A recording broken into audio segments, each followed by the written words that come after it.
Hello, I'm Lana Newman Cruzy, and welcome to We've Got Books. And boy, do we ever! We are three authors: Anne Greene, I, Lana Newman Cruzy, and James Yarborough.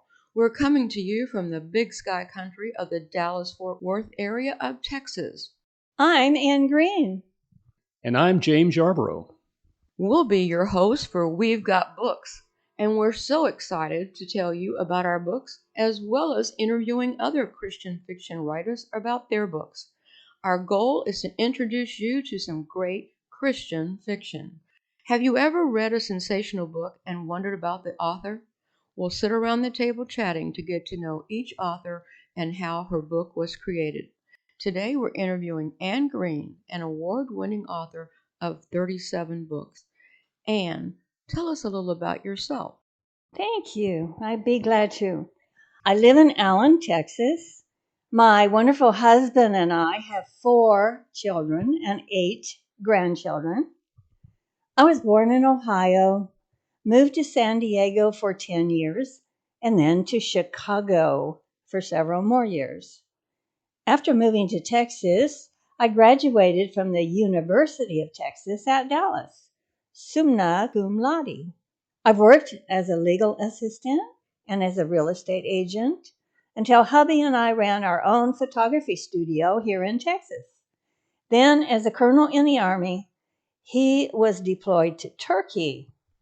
Well, I didn't want to run the studio by myself, so we closed. I was fortunate enough to travel with him to Turkey, plus a number of other interesting, intriguing foreign countries. When we returned to Texas, I began my dream job, writing Christian fiction full time. You've had a very interesting travel life and life in general. With all the writing you do, Anne, do you have time for hobbies? Well, of course, I love to read. Whenever I have a spare minute, you'll find me curled up in a chair, my caramel and white Shih Tzu Lily Valentine on my lap, reading. And I love to travel. I've been blessed to visit 40 different foreign countries, plus every single state in our beautiful United States. Some of my books are inspired by places I've visited, such as my 2 historical romances set in Scotland, Masquerade Marriage and Marriage by Arrangement, and my suspense set in Turkey, Shadow of the Dagger. Other books take place in our own USA, such as the Texas setting for Red is for Rookie, one of my detective books. Those all sound like interesting books, Anne. I enjoy visiting stimulating places via books. What book are we discussing today? Today, I'd like to talk about my latest book, A Codebreaker's Christmas Surprise, which takes place in Washington, D.C. Christmas books are always popular, so I thought I'd discuss this World War II historical today. Let's start with the back cover copy. Will you read it? Love to. Here goes. A Codebreaker's Christmas Surprise. The date is December 1942. If you reveal where you work, you will be shot. During the height of World War II, the government instructs small-town girl Elizabeth Talbot, a cryptographer decoding at a top-secret facility in Washington, D.C., to lie about where she's employed. She lives at a time when men think women are capable only of homemaking and bearing babies. She adores her exciting new job, excelling in an area men have dominated. However, DC swarms with soldiers being shipped overseas into dangerous combat. Facing death, these men hunger for a legacy, a wife and a child who bears his name. there's a frenzy to marry. Two exemplary men fall in love with Elizabeth. Scarred by a fiancé who left her at the altar, Elizabeth no longer trusts men, especially women magnates like Bill and Steve, the two new men in her life. As Elizabeth fights to overcome her lack of trust, she must decide which of these captivating men she loves. Is it possible to love both? I know your book is fabulous, Anne, because I've read this amazing novel. So please give us an excerpt from a Codebreaker's Christmas surprise. Okay, I was hoping you would ask. November's not too early to get into the hush, grandeur, and joy of Christmas.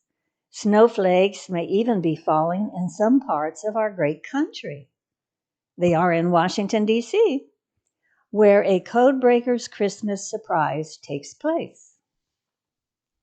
The year is 1942, at the height of World War II, as I mentioned before. Since this is also a romance, I'll read about Elizabeth meeting one of the two important men in her life. First, I'd like to ask Jim, would you read the male part, please? I would love to, Anne. Elizabeth smiled. Finding a friend so soon after moving to Washington was the satin bow on an unexpected Christmas gift. She rose from the church pew and waited for her new coworker. That was a good service. Yes. Audrey Myers followed her from the pew into a crowded aisle. This is a fantastic church. We have a fellowship luncheon now. I always linger and eat. Do you want to stay as well?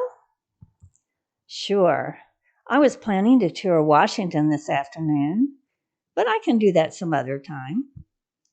Elizabeth abruptly stopped in the aisle. In front of her, a man in uniform attempted to enter the aisle, but the crutches beneath his armpits had gotten tangled with the edge of the rug and the end of the pew. He struggled to free them, but wobbled off balance and crashed into the aisle.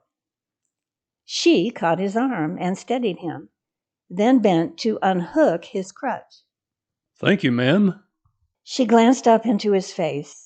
His cobalt gaze shot through her like a bolt of electricity. She almost lost her balance. He stood upright on his crutches, looking remarkably strong. His intense scrutiny reached deep inside her. Elizabeth smiled. He had beautiful blue eyes, dark hair cut in the military style, and a square jaw, balanced by a straight nose blended into the most favored face in her mind's photograph book. He wasn't classically handsome like Bill, but his face... I'm sorry, ma'am. Are you all right? Oh, yes, of course. Do come out into the aisle. We're holding up traffic. He managed to escape the pew and work the crutches until he loped beside her toward the exit. Another military man followed him. Behind her, Audrey suppressed a giggle. Elizabeth peeked sideways at the man on crutches and sucked in air. Even unable to stand unaided, there was something chiseled about him, something strong, steady, and take charge. He shuffled beside her to the foyer and beyond, then stopped at the double doors. She was vaguely aware the other soldier had followed them. Are you and your friend going to lunch with our group? Elizabeth bit her lip. Raising one hand from the crutch, he smoothed his military tie. Is it far? Elizabeth glanced at Audrey and shrugged. First time eating here for her, too. Audrey grinned. No, we eat together in the church gym. They have the tables all set up. We simply walk inside and find a place to sit. She waved a friendly hand. I'm Audrey Myers, and this is Elizabeth Talbot. And please do join us. Audrey winked at the other military men. Both of you. Well, thank you, ladies. I'm Captain Steve Jordan. So nice to meet you. His gaze never strayed from Elizabeth. Elizabeth blushed. Wow, the man's attraction didn't have an off switch. She smiled, grinned more like she was an idiot. Get a grip. There was no place in her life for a man. The other soldier marched into their circle. And I'm Major John Wainwright, Steve's buddy. Steve turned and nodded. Buddy in wheels. Audrey inserted herself between Steve and John, took John's arm, then herded them in the right direction. Before Elizabeth could change her mind, she sat beside Steve. Somehow her plate got piled with food. Around her, the room grew noisy with chatter, but her attention riveted on Steve. With him staring at her like he did, how could she not notice him? Do you work in Washington? Steve bit into a chicken leg. Oh, the dreaded question. She couldn't think. With him sitting so close, she could feel the warmth of his uniform shoulder next to hers. Yes. He chuckled. One of those jobs nobody likes to talk about. Yes. She nodded like a bobble-headed doll. Okay, good. I can tell you that since I've been wounded, I'm reassigned to Vent Hill Farms Army Post. He gnawed at his drumstick, then lowered the chicken leg to his plate. So that's enough job speak. How long have you lived in the area? Vent Hill Farms? She'd have to ask Audrey. She knew so little of Washington. She nodded. Yep, sometimes jobs are a touchy subject. She smiled. I'm enjoying my first week in Washington. How about you? I've been here 4 months now. He gazed into her eyes. She squirmed as the blue voltage of his eyes seemed to penetrate to her very soul. She cleared her throat. May I ask why you need crutches?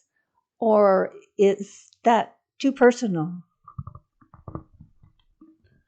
Oh, no problem. I was wounded in North Africa.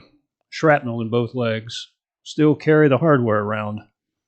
Oh, I'm so sorry. How long will you be on crutches? Well, that's the question, isn't it? Doctors don't know.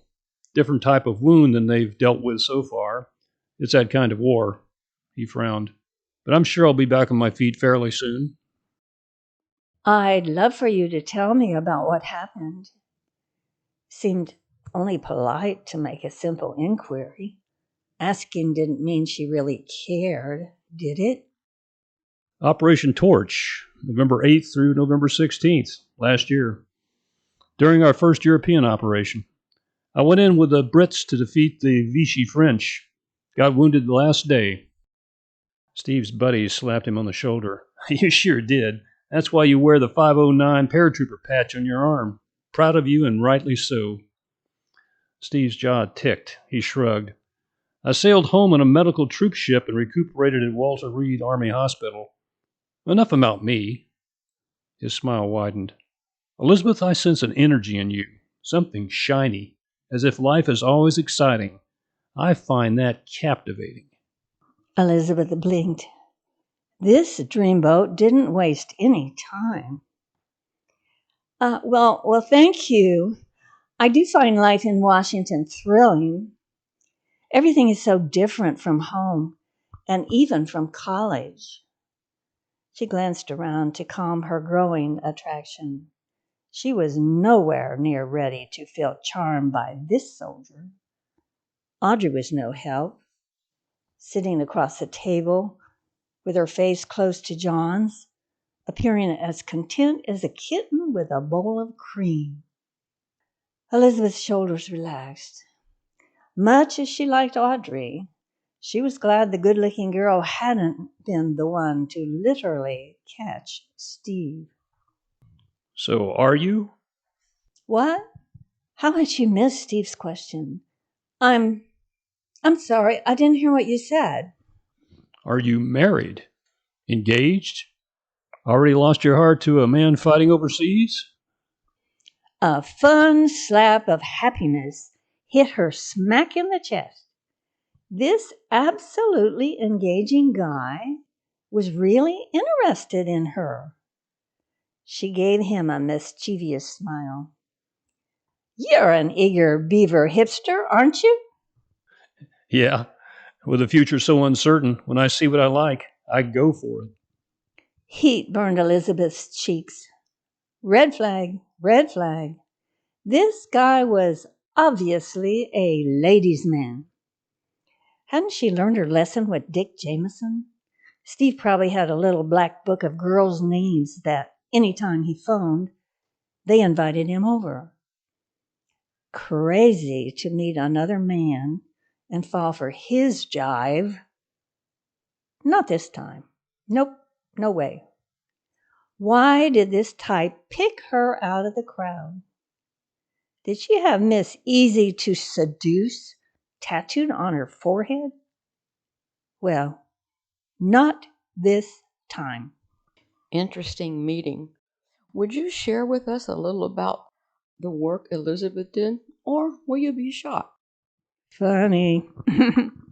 But I'd love to share. I have passages sprinkled around the book, but I'll just choose one at random. Okay, here's one. Elizabeth found her decoding work a sanity saver. Her heart lightened each time she entered the crypto room. Enemy messages poured in via airmail, cable, and teletype from Nazi Germany, Italy, Vichy France, Saudi Arabia, and Argentina. So many secrets crammed her mind, with new ones squeezing in every day. She feared talking with anyone outside Arlington home. Rumors of lurking spies hissed through the air everywhere. So hard not to discuss the information she had decoded. But as far as she knew, not one lady had leaked a single iota of a message she'd cracked. Hooray for us women. Well, you really sucked me right into your story, Anne. Why did you choose to write A Codebreaker's Christmas Surprise? I'm so glad you asked me that question. I've always been intrigued with the courageous women who left the sanctuary of their homes to go out into a world they had never entered and to take up jobs they had never done.